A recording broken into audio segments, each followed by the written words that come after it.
Good evening, and welcome back to the corner of the internet where the glitter fades and the truth steps into the light. You are watching Turkish Spotlight Secrets. Most nights we chat about premieres, roles, ratings, and the outfits that set timelines on fire. But not tonight. Tonight the script is gone. Tonight, we're not analyzing characters, we're listening to two hearts that have been to the edge and found their way back. If you believe there's power in honesty, please subscribe and turn on notifications.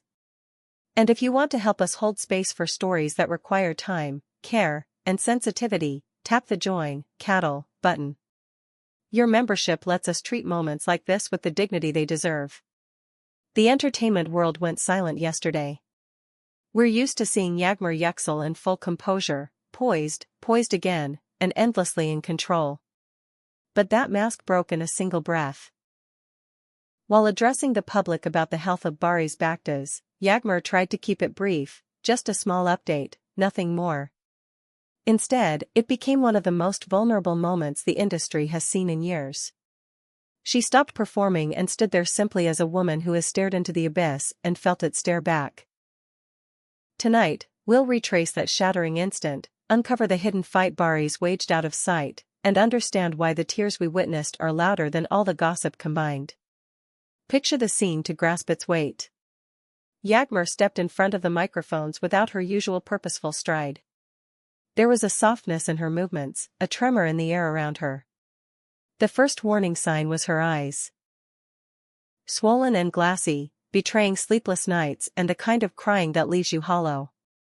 Her fingers clasped tightly, knuckles pale, like she was physically holding herself together, willing her emotions to stay caged for just a few minutes more. She inhaled slowly, exhaled carefully. But the rapid rhythm in her chest told a truer story. When she finally began, her voice didn't merely shake, it cracked right down the middle. "You can't imagine how hard this has been," she said, glancing away from the lenses and lights as if searching for a steady spot on the wall. "You can't understand how close we came to losing him. Every camera lower, every whisper gone. Reporters, people trained to chase headlines, allowed silence to sit, heavy and respectful. This wasn't a press announcement. This was a confession born from pain. Only then did it dawn on everyone at once." While timelines were ablaze with speculation about career moves and love lives, Barış and Yağmur had been fighting a private war that could have ended in irreversible loss. Multiple sources close to the couple tell us that Barış had been battling a serious medical condition for weeks, maybe months. In true Barış fashion, he chose silence. He wanted to remain the anchor, the strong one, the calm in every storm. He dreaded becoming a source of worry for the people he loves. So he kept going, playing the role of the unbreakable, until his body drew a line that willpower couldn't cross. The downturn came suddenly, violently. There was no time for careful planning. Urgent action was needed. And in those critical hours, unseen and unshared, the depth of their bond showed in ways a red carpet never could. Yağmur didn't send a polite bouquet and wait by the phone. She planted herself beside him. Nurses noticed her quiet constancy. Doctors recognized the fierce way she listened to every instruction, learned every term, built herself a fortress out of routine. We're talking about metallic chairs and sterile halls under harsh hospital lights, nights that had no end, days that blurred, the torturous stretch between tests and results. We're talking about whispered prayers in rooms where celebrity dissolves and the only thing that matters is the next breath of someone you can't imagine your life without. No photographers. No filters. Just endurance. Let's take a breath here. We expect so much from our stars, their time, their talent, their secrets. But when we are faced with their pain, the curtain drops. I want to ask you something. How did watching this vulnerability alter the way you see Barış and Yağmur? Tell us in the comments. And if you feel moved by their courage, please like this video as a gesture of solidarity. Your support isn't for us tonight. It's for a story that reminds us how fragile everything can be. It was the memory of those long, trembling nights that undid Yağmur on that stage. After a brave attempt to steady herself, she touched her face as if to press the tears back, and then they came anyway. Not theatrical, not for show. It was the restrained, aching sob of someone who has carried too much for too long. I thought I was going to lose him, she whispered, barely louder than a breath. He tried to put on a smile so I wouldn't worry, but I could see him fighting the pain. Watching him pretend for my sake, that broke me. Those sentences hit even the most hardened observers. Suddenly it wasn't about fame. It was about two souls caught in a storm. According to someone who knows Barış well, the tears we saw weren't only for the diagnosis, they were for the helplessness of witnessing him in unfamiliar weakness. She saw his fear, the edges of his mortality, the side he hides from almost everyone. When the person you lean on is gasping for strength, you feel the ground give way. You feel useless, she said, the sound snagging in her throat. And that uselessness hurts more than anything I've known. Then came the detail that will linger with many of us. In the most fragile hours, when he was drained and unsteady, Barış took her hand. Even then, his instinct was to shield her. He looked at her and said, "Please don't cry. I don't want you to remember me like this." That single plea cut to the bone. It speaks of fear and love at the same time, the fear of being reduced to a moment of weakness, and the love of wanting to stay the hero in her eyes. I wanted to tell him I didn't care how he looked, she admitted through tears, that I would be there no matter what. But the words wouldn't come. I just cried. The internet responded with something rare, tenderness. The conversation wasn't about shipping or rumor anymore. It was about the depth of a connection sharpened by crisis. And what about Barış now? We're told he's in a stable, careful phase of recovery. Word reached him about the video of Yağmur's statement. A close friend says he was deeply moved to see her break on his behalf. His reaction was true to who he has always been. "I don't deserve her tears," he reportedly said. But those closest to him insist he knows better in his heart. Those tears are not spent on colleagues. They belong to someone who holds a piece of your soul. The most revealing scene, though, didn't happen in front of the microphones. It unfolded after the cameras went dark.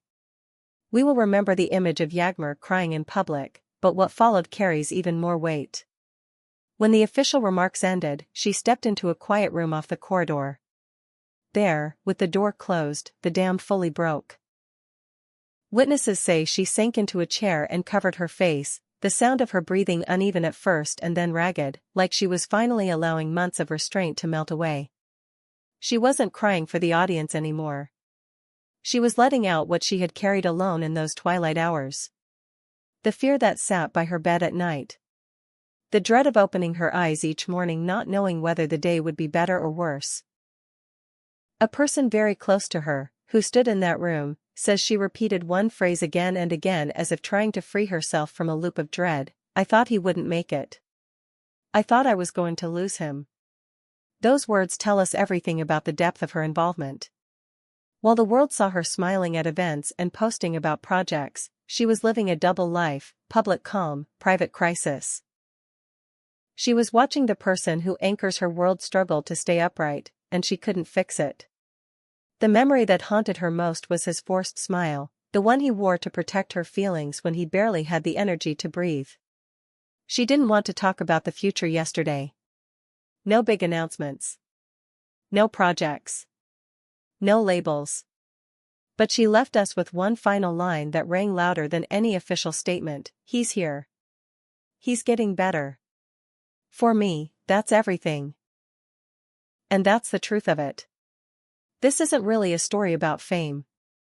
It's about how delicate life is, and how love can look like fear, like waiting, like hope, like two hands refusing to let go.